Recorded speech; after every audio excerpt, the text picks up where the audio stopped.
Turn it around so it's pointing so you can see that. Okay. Ready to do this? Yeah. All right, thank you. All right. Thank you.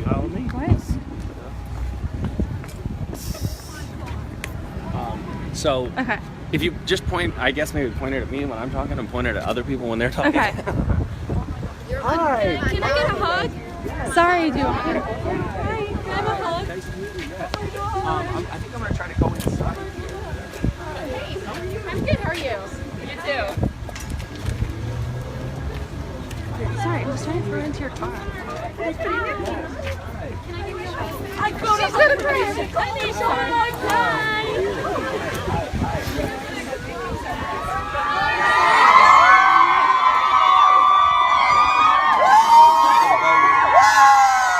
Yes! So I guess I don't need to introduce this guy, right? Wait, let him talk.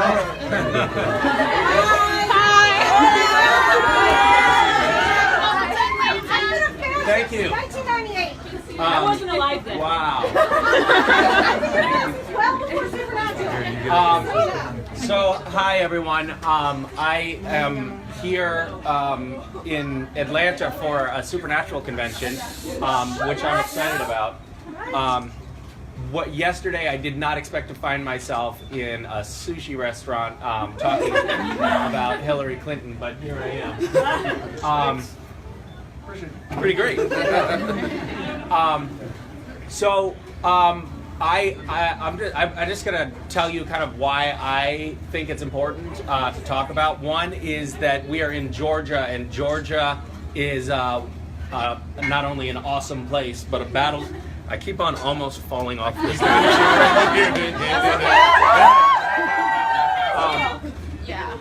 It's what we're calling a battleground state in this. Your face is blue now. My face is blue. How's this lighting? Now I feel extra tiny. Thank you. There we go. You have an H and a T on your face. I have an H and a T. Now it's like in, yeah, that's an H. Hillary versus Trump? There you go. So Georgia, at this point, could go either way in the presidential election. So it's super important for people to get out and vote, ideally for Hillary. I'm not one of those sort of blanket, totally equal opportunity people who says get out and vote no matter who you are. Get out and vote if you're a Hillary supporter. I interned in the White House. I interned in the first Clinton administration, and I saw how things worked there from the inside a little bit. They didn't let me sit in on the highest level, top secret meetings for some reason. I know that they wanted to ask my opinion about a lot of things, but they felt it would be weird for the other interns. But I know that when I was in the White House, I know that Hillary Clinton had a reputation as a first lady of staying in her office, working late, and being incredibly driven and incredibly hardworking. And it never crossed my mind that she was there for any other purpose than to try to make the country a better place. That I know that was her motivation for being the many decades civil servant that she has been. So I know that her heart is in the right place, that she is trying her best in a flawed system to make our government work as well for us as it possibly can, and I am enthusiastically throwing my support behind her as somebody who has had a little bit of a glimpse behind the curtain. And I also think that it's a critical election because she is pitted against a demagogue who is very dangerous, and we can't afford to allow someone like Donald Trump have the codes to our nuclear arsenal. It's just far too dangerous. He is way too easy to bait with a tweet, and if an aggressive foreign power were to bait him with, Oh, I'm so sorry. hold on, let me get. Thank It's my phone. It was Zoe calling. It was me. It was her. Oh, you were calling. Oh, it's your phone. Yeah. Wrong phone. That's weird. The angel of the Lord just touched your phone.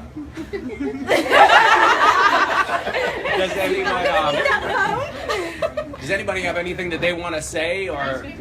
Yes. Yes. How are you, Misha? I'm here with my daughter. She's 15. She'll Yes. vote in the next election for Okay. the first time. And there's going to be, there's first-time voters. So as a celebrity, you obviously have a lot of influence. What advice would you give to a first-time voter of how to form their own opinion about who to vote for, and not just be influenced by people around them? Because she and I talk about politics a lot. This is the first time she's really taken an interest. Cool. I think probably we all are most influenced by the people who are closest to us. So we get, I think most of our information from our closest friends and our family members and our communities. But I think that it's almost like our civic responsibility to try to extend our reach beyond that when we're forming political opinions. It's important that people read.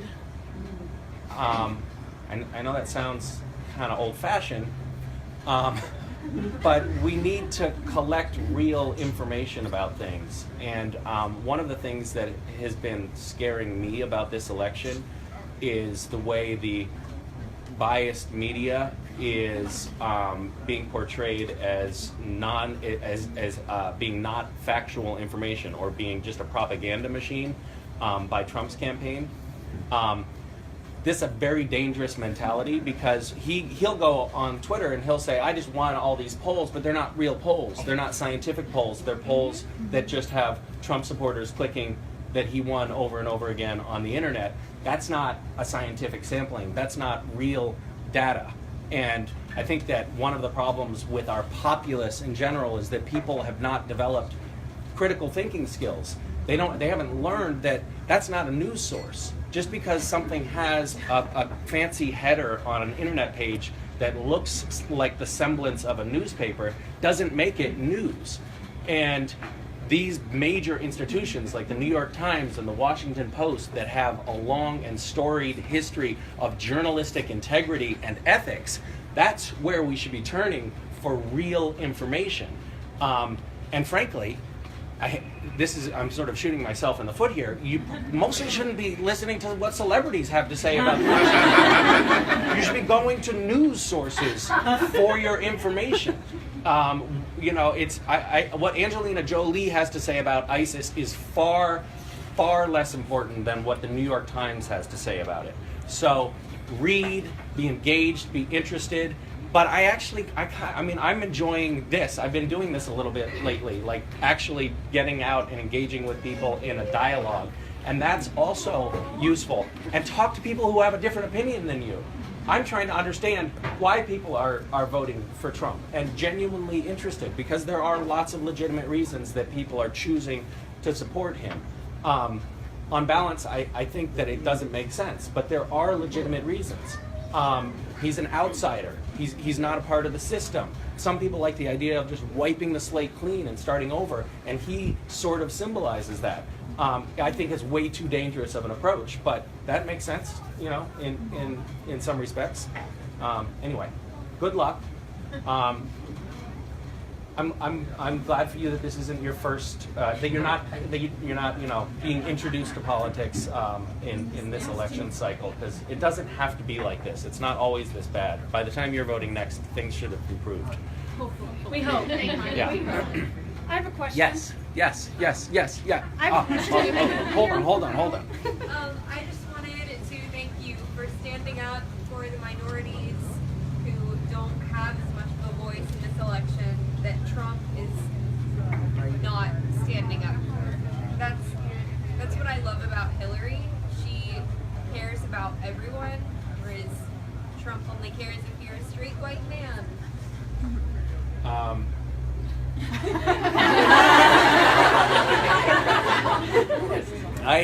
Listen. Got so serious. I have to say, I hate white people. So I get it. I know what you're saying. No, I think that's. I mean, I think you're pointing to something that's important, which is that a lot of the rhetoric that's coming out of Trump's campaign is fairly divisive. And I read an article yesterday that a lot of Facebook employees are really angry at Zuckerberg for not deleting some of Donald Trump's posts for being hate speech, because some of the things that he said in his posts on Facebook actually meet Facebook's guidelines of hate speech, like proposing to ban all Muslims from entering the country. Actually, by the terms as Facebook has defined them, constitutes hate speech that they say they will not allow people to post on Facebook.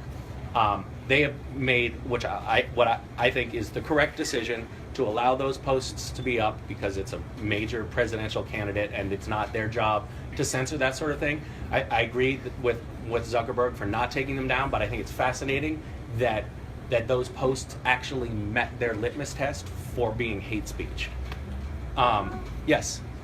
So recently in Trump's final words of the debate, he said that he wouldn't accept, or he basically implied he wouldn't accept the results of the election if Hillary won.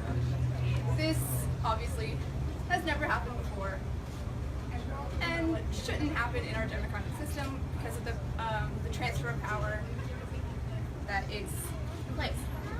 So how do you think that he truly won't accept that, or do you think that he's just saying words like he usually does just to amass some kind of like outrage within like his supporters?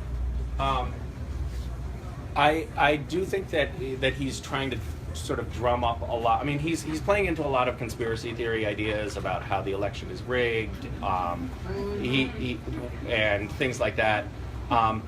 It seems pretty clear that he's trying to hedge his bets at this point, because all indicators are pointing toward him losing the election, and Trump, he's not a great loser. He is. let me rephrase that. I think that he is a great loser, but he doesn't lose well.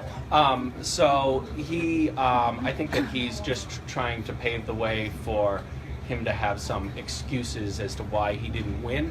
But that said, it's an incredibly dangerous precedent, and one, I really hope that this isn't like turning the tide completely and setting the tone for future presidential contests.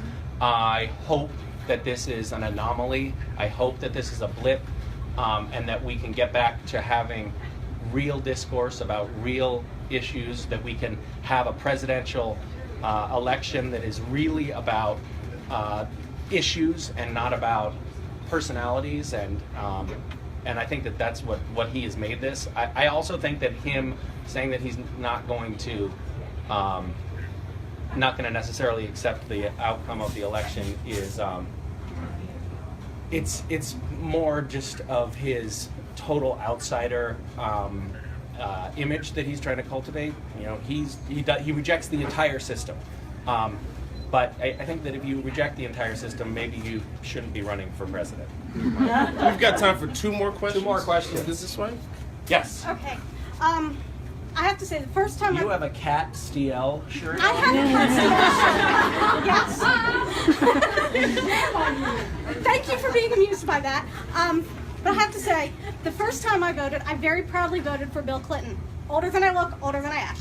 I was very proud. I was very invested in our democratic system. But sometime, maybe after the whole hanging Chad incident, I've lost faith. With the Electoral College and all the states I live in generally vote Republican, and I've been dying to vote for Hillary for forever. But what can you say to convince me that my vote will actually count? Well, your vote. I mean, I think that the fact that you brought up the hanging Chad incident in Florida, Bush versus Gore, is key. That election, the entire presidency came down to just over 500 votes. That is, I think, the strongest indicator you could possibly. That's the best argument anyone could give for your vote counts. It might come down to just a few hundred votes, particularly in states like Georgia, where it's a very close contest. Your vote matters, and you can make your vote count even more if you get your friends to go out and vote, if you get your parents to go out and vote, if you go volunteer for the campaign in the last couple of weeks of the campaign, you can make your voice, you can amplify your voice that way. But yeah, I think it matters. You can't let other people do your voting for you. Even with the Electoral College, you don't think our system's broken? It's a somewhat odd system that has, I think, some flaws, but it doesn't matter. It's a system that we have, so we have to work with it. I mean, we're not going to change the Electoral College system, and that was put in place for reasons that actually do make some sense. It's giving a voice to people that would otherwise potentially be underrepresented. But that's our system. Let's take one last question. Yeah. Yes, sir. What do you think it says about America that Trump has been so successful in this sort of fear-mongering type of politics? And how do we fix that, whether he wins or loses? I think that all people have triggers in them that allow them to be susceptible to fear-mongering. I think that we're kind of hardwired to be like, this is our group, our people, and other people can be dangerous, And I think that when people tap into that, I think it's human nature, That's why people manage to go to war, and if you engage in divisive and hateful speech, it's very Orwellian, but it can be very effective. It can be a very effective tool to rallying people around you. I think it's dangerous. Hopefully, what I'm hoping is that he loses, and he loses big, and that sets a precedent and shows people that we as a country are not people who are going to be rallied around hateful, divisive ideas. We as a country are going to be galvanized around hopeful notions. I hope that that's going to be the message that comes out of this, but it is scary that that kind of Possibility that it's not going to. If it doesn't go that way, we'll have to rethink things. Let's not talk about that. We're gonna step outside and do some pictures with you all. So thank you so much for your time. Yeah, I'll just cut that way. I can turn that off. All right, bye people on the internet. Thank you.